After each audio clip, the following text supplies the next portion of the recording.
This Congress, the Senate Budget Committee, is going to be deeply engaged in the policies that emerge because reconciliation is going to play a central role, and reconciliation begins right here in this room. We'll consider Trump's budget requests, and I must say my deepest concern about the reconciliation bills is that they're going to betray working Americans. Working Americans who President Trump appealed to in his campaign, working Americans who listened to the strategies that he laid out, that he proposed. But certainly, the actual plan isn't to help working people. The actual plan is to help the wealthy get wealthier with massive tax giveaways, with working families paying the bill. Now, how are these massive giveaways to the wealthiest families going to be paid for? Well, by slashing services to working families and to struggling families who are trying to get on their feet so they can thrive and get to the middle class. This is the great betrayal.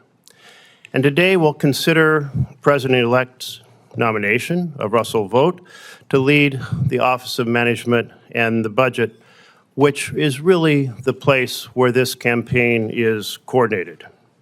And we'll hear very different ideas about how to take our country forward. From my friends across the aisle and from Mr. Vought, we'll hear that we need to continue to give tax giveaways, massive tax giveaways to the wealthiest Americans. And we'll hear about how nonpartisan expertise that makes our country run smoothly should be replaced by those with blind political loyalty. And you will hear how programs that have assisted for the environment or for unions organizing working people for public health should instead be replaced by programs to serve big corporations and the mega millionaires.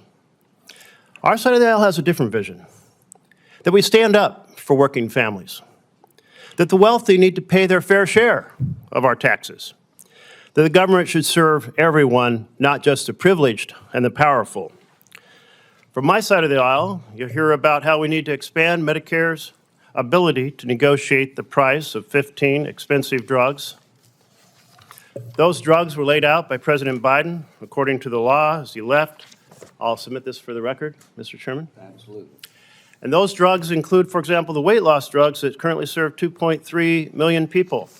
You know, the first 10 drugs that were negotiated cut the price some third to two-thirds or more, including 79% on one drug.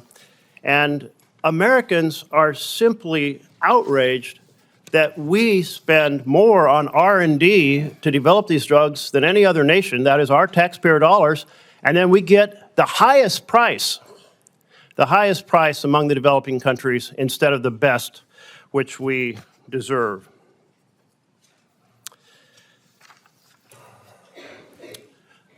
This vision, as laid out, is the great betrayal of America's working families.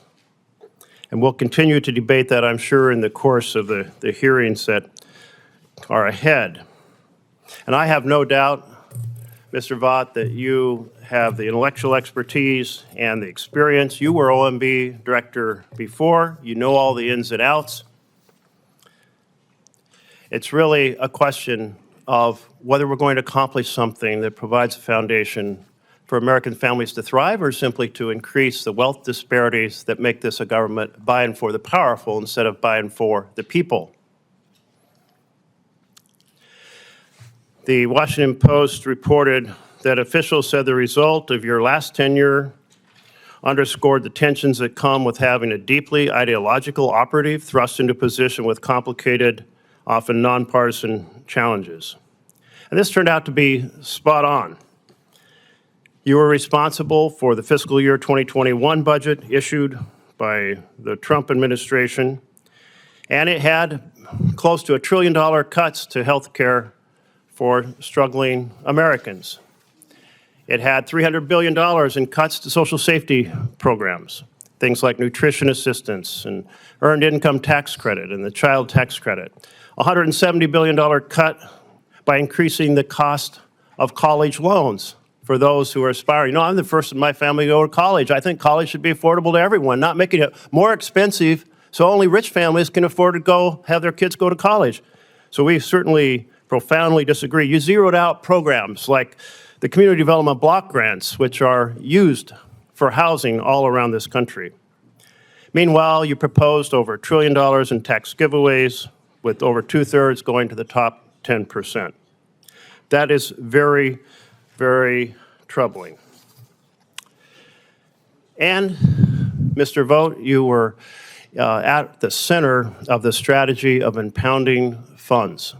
Now, we had this conversation in 1974 here in Congress. We passed the Budget and Impoundment Control Act because Congress said, when we say this amount of money should be spent on this program, it isn't up to the president to spend less. But you told me in your office that you're quite comfortable assuming that the law doesn't matter and that you'll just treat the money for a program as a ceiling rather than a required amount.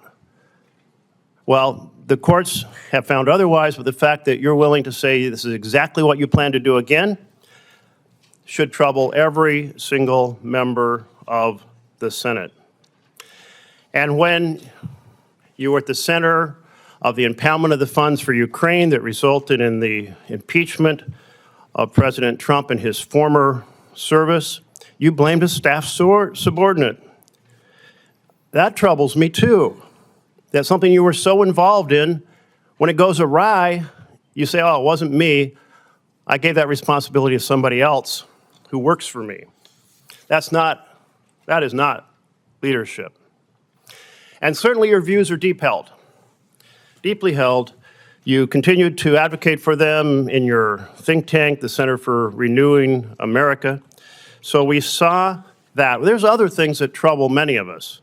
The fact that you are for the abolition of abortion rights and don't believe in exceptions, not exceptions for rape, not exceptions for incest, not exceptions for the life of the mother. And it's troubling that you continue to participate in the big lie that the 2020 election was rigged. This may be essential for your loyalty test to the president, but it's a willingness to manipulate and deceive Americans that certainly bothers me. I think we need a director who respects the rule of law, not the rule of one man, who is guided by facts, not partisan ideology, who serves working families, not mega millionaires and billionaires. So I am disturbed that you are eager to lead the betrayal of America's working families.